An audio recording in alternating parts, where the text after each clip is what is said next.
Hello again. Let's get into the Instant Farmer, chapter number 10.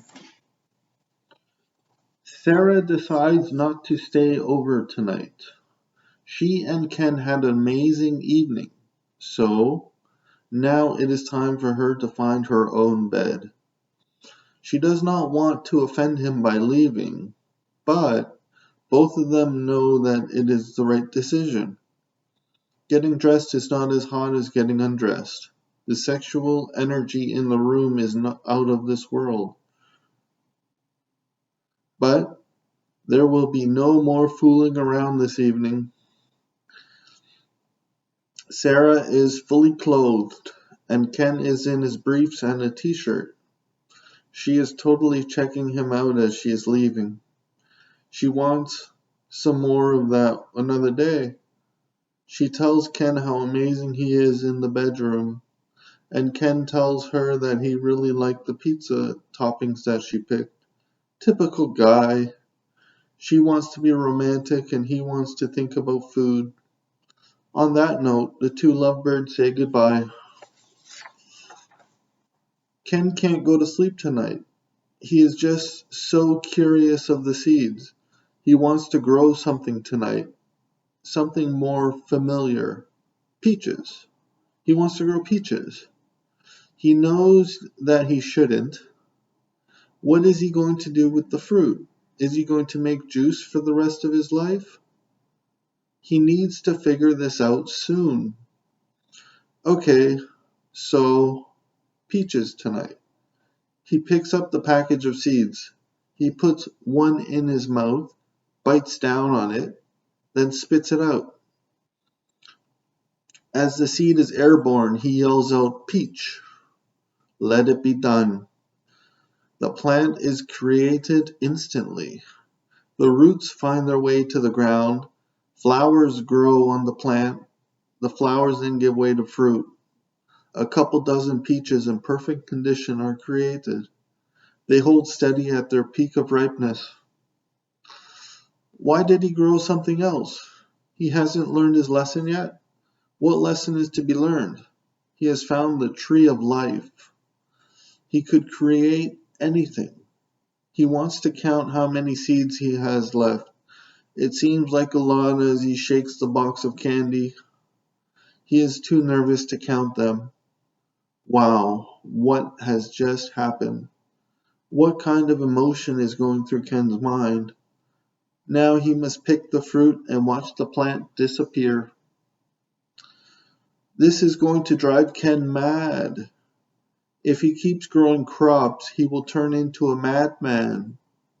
He needs something to take his mind off of farming. Last night he had Sarah to distract him. Tonight is going to be a different story. Work? Yes, work will distract him tonight. He is going to be busy in his office all night. But what about if he needs to take a break? He will be tempted to grow something. He could grow anything. So, Ken finds his way into his home office. He takes his trusty scale rule out of his desk. He has some pieces of the condos already in place. That idea about building terraces was thrown out earlier today. He wants this building to be special. This building will be special. Work is not helping to take his mind away from farming. He wants to taste one of the peaches. Just one. The rest of them will be turned into juice. Who is going to drink all of this juice? So many questions today. He takes a paring knife out of the kitchen drawer. He uses it to slice the fruit. He makes cuts vertically. He turns the whole peach into 8 segments. The fruit is coming off the center pit easily. The smell is very welcoming. One segment at a time, Ken eats the peach. He is drooling at how good this piece of fruit is. His taste buds are going wild, as if he has never tasted a peach before. The fruit has been eaten. He wants one more. Just one more. He needs to taste the peach again. This is out of this world good. The smell of the peach is lingering in his hands. He starts to lick his fingers. Ken pauses for a moment, and he really notices his behavior. What is happening? This magic fruit wants to be eaten. It is so good. He never overeats. Never. But these peaches are phenomenal. He needs to taste the peach again. He agrees with himself to stop at the second peach. Just two. No more than two. He uses the same paring knife to slice the peach vertically into 8 segments. The fruit does not stick to the pit at all. The aroma in the room is intoxicating. He starts to eat, and he can't stop. He remembers that he promised himself to stop at 2 peaches.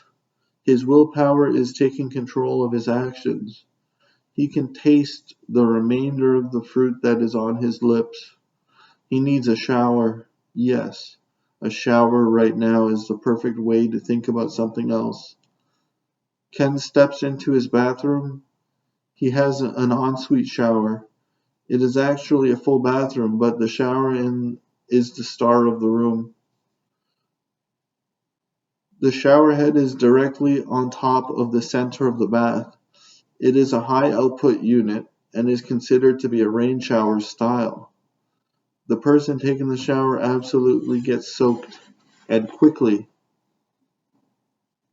Ken undresses and makes his way into the bathroom. He takes a few moments to look at his reflection. He is noticeably frazzled. He really does not know what to do with these seeds. Shower time. He turns on the water. The shower is not too hot. He stands under the shower head and happily receives the water. He is quick with the shampoo. Using soap is the next step. He cleans himself. He really is enjoying the shower. After rinsing off all the soap, Ken turns the water off. Time to use the towel. The towel dries off all the water on his skin. He looks at his reflection in the bathroom mirror. He is still frazzled. That shower was good for a few minutes, but his reality is revolving around the seeds and farming. Ken dresses in his bedroom. He feels like going for a walk tonight, a long walk, so he can clear his mind. As he walks through the living room, he can smell it. All he can smell is fruit. That's fine. He walks past the temptation and walks out the door.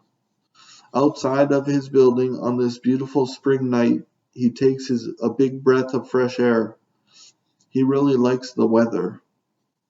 Ken looks up into the night and sees many, many stars. He has not located the moon yet. The moon will appear later, possibly when he is back in his apartment. Yes, the fresh air is really taking Ken's mind off of whatever was bothering him. He is smiling. He has leftover pizza waiting for him. Once more around the block, then it is time to go back to his apartment. That walk made Ken tired. He is so happy to be in his apartment again. No more fruit for tonight. He takes one more look at all of his crops, then grabs a slice of pizza. Yeah, pizza will be exactly what he wants. He finishes his slice, then goes straight to bed. This was a long day. That concludes this chapter. I hope you enjoyed listening. Again, if you want to read along with me, then you should pick up a copy of my ebook from Kindle. Goodbye until the next chapter.